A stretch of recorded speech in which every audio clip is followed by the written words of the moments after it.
The Forgotten Daughter. Susan Miller sat at her kitchen table, the morning sun filtering through lace curtains she'd sewn decades ago. At 68, her hands still carried the steady grace of a schoolteacher, though the chalk dust had long faded from her fingertips. She sipped her coffee, staring at the bank statement in front of her. Another $2,000 had been transferred to her brother, David, to cover the rent for his failing antique shop in town. 3 years, $36,000 in total, drained from her retirement savings to keep his dream afloat. She'd always seen it as her duty. David was her only family, after all, since their parents passed and her own children had moved across the country. The phone rang, shattering the quiet. David's name flashed on the screen. Susan's heart lifted, hoping for a rare call of gratitude. "Susan, I need another $3,000. David's voice came through, clipped and urgent. "The landlord's threatening to evict me. Business is slow, you know how it is." Susan's grip tightened on the phone. "David, I sent you $2,000 last week. I can't keep doing this. My savings." "You're not going to let me lose everything, are you?" he interrupted, his tone sharp. "You're my sister. Family helps family." She swallowed the familiar guilt, the weight of being the irreliable one. "I'll see what I can do," as she said softly, hanging up. But as she stared at the dwindling numbers on her statement, something stirred in her, a flicker of doubt she'd suppressed for years. That afternoon, Susan drove to the small town of Willow Creek, where David's shop sat on Main Street, its faded sign reading timeless treasures. She'd planned to bring him groceries, as she often did when he claimed he couldn't afford food. The bell jingled as she entered, arms full of bags. David was behind the counter, laughing with a customer, a well-dressed woman Susan didn't recognize. The shop was cluttered but pristine, with polished mahogany furniture and gleaming glassware. She even booked that long-delayed trip to Italy, planning to sketch the Colosseum under the Roman sun. One evening, as Susan watered her garden, a letter arrived, no return address. Inside was a single page from David. "I'm sorry, Susan. I got lost in my own mess. I hope you're happy." She stared at the words, feeling no anger, only closure. She tucked the letter away and returned to her flowers, the soil cool under her fingers. For the first time, Susan wasn't living for someone else's dreams. She was living for her own. The story ends with Susan standing tall, surrounded by a community that values her for who she is, not what she can give. Her journey from self-sacrifice to self-empowerment mirrors Renata's, but it's grounded in the unique bond between a teacher and her students, showcasing the power of chosen family over toxic ties. The court date loomed.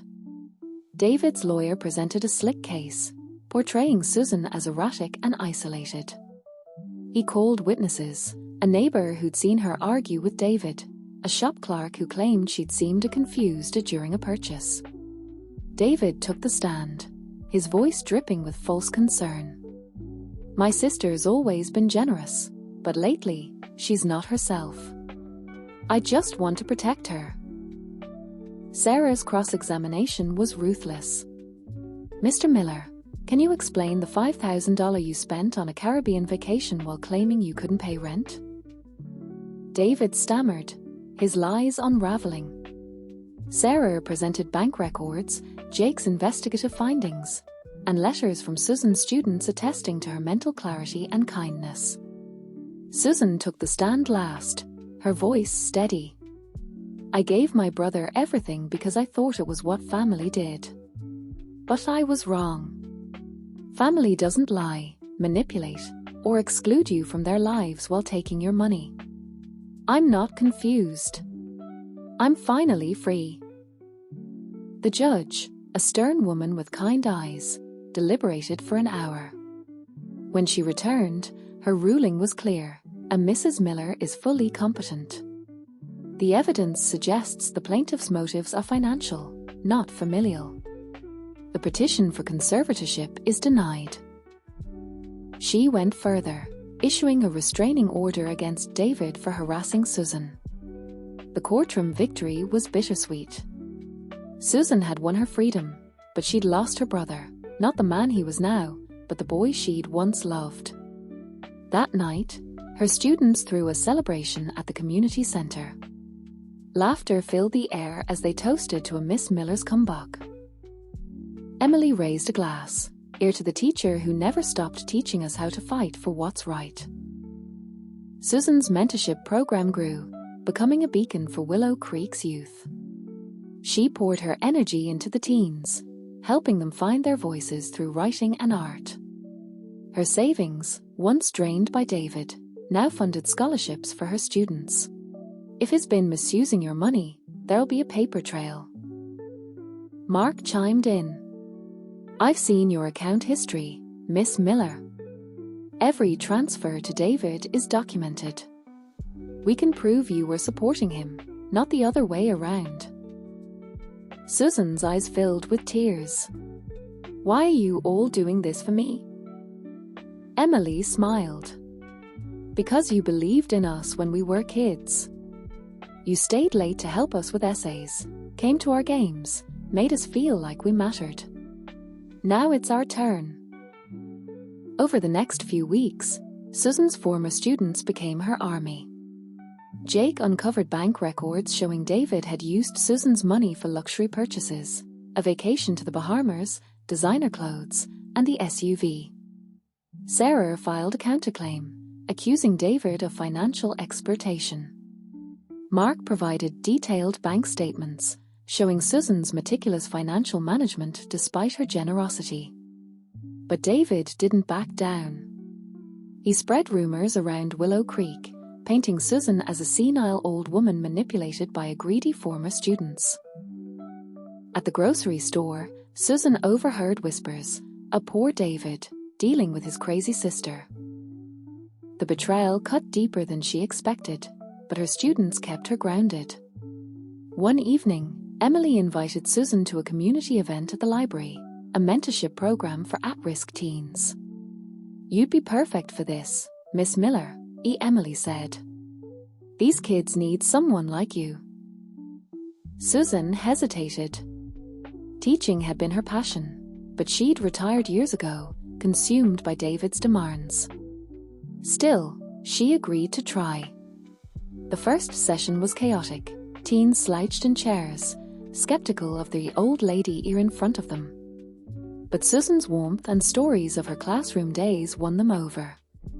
She taught them to write poetry, to express their anger and dreams. For the first time in years, Susan felt alive, her purpose reignited. Pulled Susan aside. Miss Miller, you look tired. Everything okay? Susan's throat tightened. She hadn't planned to confess, but the words spilled out. David's demands, the car, the lies. Emily listened, her eyes narrowing. Miss Miller, he's using you. My brother tried that with my mom. You need to cut him off. Susan shook her head. He's my brother. He's all I have. Emily squeezed her hand. You have us. Let us help you. The next morning, Susan made a decision. She drove to the bank and cancelled the automatic transfers to David's account. Her hands shook as she signed the forms, but the teller, a former student named Mark, gave her an encouraging nod. You're doing the right thing, Miss Miller. When she got home, her phone was already buzzing.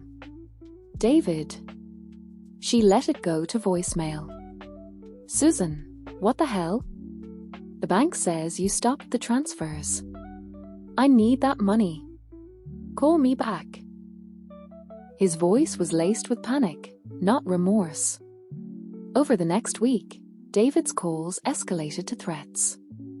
He showed up at her house, banging on the door. You can't do this to me, Susan. I'm your family. Neighbors peeked through curtains as Susan stood her ground, refusing to open the door. "David, I'm done," she called through the wood. "You've taken enough." The following day, a letter arrived from a lawyer. David was accusing her of financial mismanagement, claiming she was mentally unstable and needed a conservator, him, to manage her affairs. Susan's heart sank. He wasn't just after her money, he wanted control of her life. Desperate, Susan called Emily. Within hours, Emily rallied a group of former students: Mark from the bank, Sarah, now a lawyer, and Jake, a local journalist. They met at Susan's house, transforming her dining room into a war room. Sarah reviewed the lawyer's letter, her brow furrowed. "This is elder financial abuse, Miss Miller. He's trying to scare you into compliance. We can fight this." Jake leaned forward. "I can dig into David's finances." It didn't look like the struggling business David described. "Susan." David's smile faltered when he saw her. "What are you doing here?" "I brought you some groceries," she said, setting the bags down. The customer left, and David's demeanor shifted to irritation. "You didn't have to do that," he said, avoiding her eyes. "I'm managing." "Are you?" Susan's voice was gentle but probing. "You said you couldn't afford rent." David waved a hand dismissively. "It's just a rough patch. You know how it is." Before she could respond, a young man burst through the door, his face alight with excitement. "Uncle David. The new car's outside. Come see." Susan froze. "New car?" She followed them out, her stomach twisting.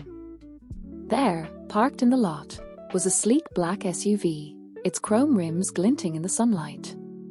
David grinned, running a hand over the hood. "David," as Susan said, her voice trembling, "how did you afford this?" He shrugged, still admiring the car. "Financed it. Business is picking up." Her mind raced. The $36,000 she'd given him, the money she'd scraped from her pension, cancelling her own plans for a trip to Italy, skipping her book club to save on gas, hadn't gone to rent or groceries. It had gone to this. A car she couldn't afford herself. A life she wasn't invited to share. That evening, Susan sat in her living room, the groceries she'd bought for David still unpacked. Her phone buzzed with a text from her former student, Emily, now a librarian in Willow Creek. "Miss Miller, we're having a reunion for the class of '95 at the community center tomorrow. You have to come." Susan hesitated. She hadn't seen her students in years, too busy bailing out David. But the sting of his betrayal gnawed at her. She typed back, "I'll be there." The community center was alive with laughter and music when Susan arrived. Faces she hadn't seen in decades greeted her with hugs and stories of her impact as their English teacher. Emily, now 45 with streaks of grey in her hair,